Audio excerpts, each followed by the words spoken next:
ফুলকি কনস্ট্রাকশনের আরেকটি নতুন ভিডিওতে আপনাদেরকে স্বাগতম। তো আজ আমি আপনাদের সামনে যে বিষয় নিয়ে আলোচনা করব সেটি হচ্ছে ছাদের সেন্টারিং এবং সেন্টারিং কীভাবে করতে হয় সেই বিষয়টাই আমি আপনাদেরকে দেখানোর চেষ্টা করব। তো দেখতে পাচ্ছেন এখানে কিন্তু ছাদের সেন্টারিং করা হচ্ছে।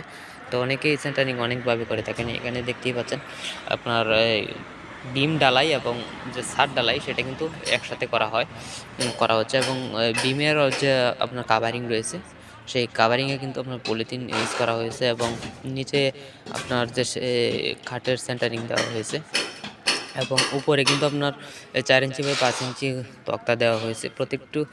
প্রত্যেকটা ছাদের মধ্যে কিন্তু এই সিস্টেমভাবে পলিথিন দেওয়া রয়েছে। কাভারিং যে বিম রয়েছে সেখানে কিন্তু এরকমভাবে পলিথিন দেওয়া হয়েছে এবং উপরে কিন্তু আপনার সেন্টারিংটা রয়েছে সেই সেন্টারিংয়ে কিন্তু আপনার 5 ইঞ্চি 5 ইঞ্চি যে তক্তা রয়েছে সেই তক্তাগুলো দেওয়া হয়েছে এবং এখানে তক্তার উপরে কিন্তু আপনার প্লেন শিট দেওয়া হবে। ঠিক আছে, তক্তার উপরে প্লেন শিট দেওয়া হবে এবং প্লেন শিটের উপরে প্লেন শিট বিছানোর পরে কিন্তু এখানে যে আপনার এই রড রয়েছে রডগুলো কিন্তু বাদাই করা হবে এবং রডগুলো বাদাই করার পরে যে আপনার ব্লক দেওয়া হবে এবং ব্লক দেওয়ার পরেই কিন্তু এই আপনার পলিথিন দেওয়ার পরেই কিন্তু ডালাই দেওয়া হবে। তো অবশ্যই আপনারা যারা ছাদের সেন্টারিং করেন তো অবশ্যই এই সেন্টারিংটা ভালোভাবে দেখে নিতে পারেন। তো অনেকেই অনেকভাবে সেন্টারিং করেন আমরা জানি।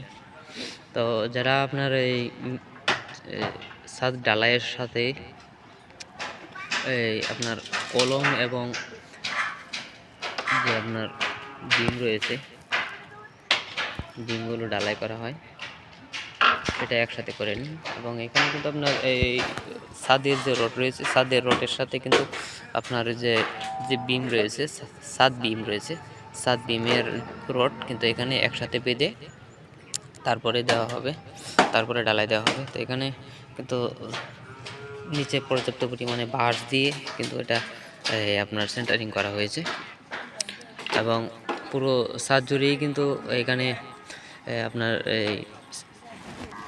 অবশ্যই আপনার ছাদের যে তক্তাগুলো রয়েছে উপরে সেন্টারিংয়ের উপরে যে তক্তাগুলো রয়েছে সেই তক্তার উপরে ভালো মানের যে প্লেন শিট রয়েছে ভালো মানের প্লেন শিটগুলো দিয়ে দিবেন। আর নিচে যে বাঁশগুলো দেওয়া হয়েছে অর্থাৎ সেন্টারিংয়ের নিচে যে বাঁশগুলো দেওয়া হয়েছে সেগুলোর নিচে ভালোভাবে আটকে নেবেন। আপনারা দেখতেই পাচ্ছেন এখানে কিন্তু সেন্টারিংয়ের যে বাঁশগুলো রয়েছে তার নিচে কিন্তু আপনার কাঠ বা ইট দিয়ে কিন্তু ভালোভাবে এটা টেকিং দেওয়া হয়েছে, আটকে নেওয়া হয়েছে যেন কোনোভাবে লুজ না করে। সে বিষয়টা ভালোভাবে দেখবেন যেন বাঁশগুলো কোনো নড়ে চড়ে না যায়। যদি বাঁশগুলি নড়ে চড়ে যায় এবং যদি লুজ থাকে তাহলে কিন্তু ছাদের যে আপনার যে এই যদি বাঁশগুলো লড়ে যায় তাহলে কিন্তু অবশ্যই ছাদ উঁচু নিচু হয়ে যাবে এবং ছাদ কিন্তু লুজ করবে। তাহলে অবশ্যই আপনাকে একটা জিনিস মনে রাখতে হবে, ছাদের নিচের যে অংশ বাঁশের যে অংশটুকু রয়েছে যেগুলো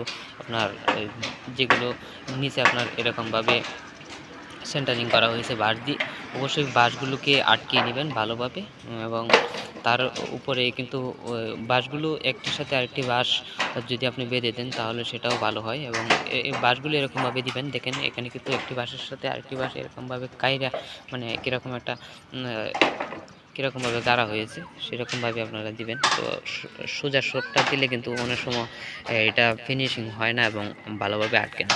তো এটা দেখে নেবেন এবং উপরের যে অংশটুকু রয়েছে সেটা আসলে কিভাবে করলে ভালো হয় আপনারা দেখতেই পাচ্ছেন। তো পুরো ছাদ জুড়েই কিন্তু এরকমভাবেই করা হচ্ছে এবং এরকমভাবেই করা হবে এবং যে আপনার বিমগুলো রয়েছে সেই ছাদ বিম আর আপনার ছাদের অংশটুকু কিন্তু একের সাথে কিন্তু ডালাই করা হয়। আর একের সাথে ডালাই করলে কিন্তু ছাদের যে অবস্থানটা সেটা কিন্তু অনেক ভালো হয় এবং ছাদ কিন্তু অনেক টেকসই এবং মজবুত হয়।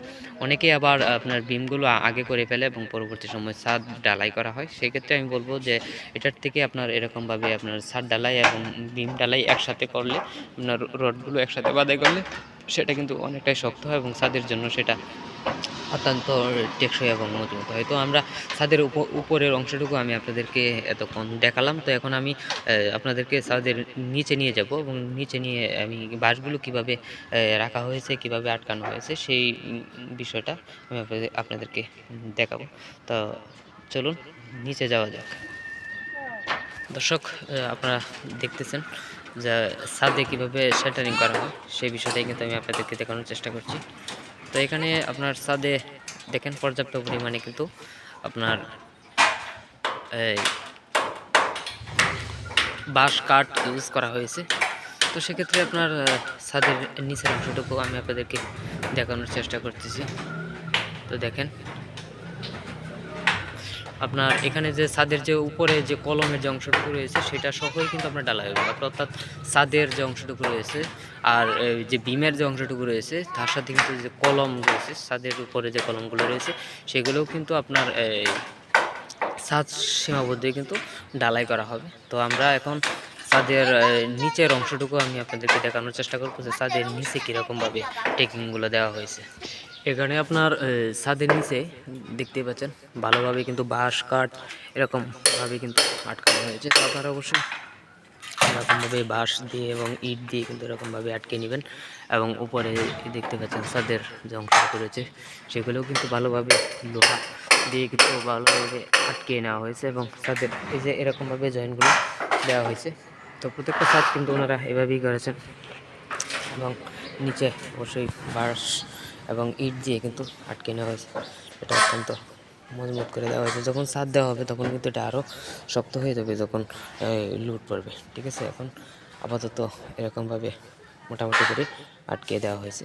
তো সেই এখন আমরা কিন্তু ছাদের নিচের যে অংশটুকু সেইটুকু আপনাদেরকে দেখানোর চেষ্টা করছি। তো যারা এরকমভাবে ছাদ ঢালাই দেবেন অবশ্যই দেখে শুনে দেবেন যেন আপনার সেন্টারিংটা খুব সুন্দর হয় এবং ভালো হয়। এটা হচ্ছে আপনার যে বিমের যে অংশটুকু রয়েছে সেটা, এবং এটা দেখেন নিচে কিন্তু আপনার ভালোভাবে প্রত্যেকটি আপনার এই বাঁশের যে খুঁটি রয়েছে সে প্রত্যেকটি খুঁটির নিচে কিন্তু অবশ্যই আপনাকে এরকম বাঁশ বা তক্তা বা আপনার ইট এরকমভাবে দিয়ে কিন্তু আটকিয়ে নিতে হবে। কোনো একটা বাঁশে আপনি দেখতে পারবেন না যে এখানে নিচে কোনো কিছু না দেওয়া হয়েছে, অর্থাৎ নিচে অবশ্যই আপনাকে কিছু না কিছু দিতে হবে যেন কোনোভাবেই ছাদ ঢালাইয়ের পরে যেন নিচে না দেবে যায়। এই জিনিসটা আপনাকে অবশ্যই মাথায় রাখতে হবে এবং বাঁশগুলো অত্যন্ত এবং শক্ত এবং শক্তিশালী দিকেই কিন্তু আপনাকে দিতে হবে যেন ছাদের ঢালাইয়ের পরে যেন ছাদের লোডগুলো নিতে পারে।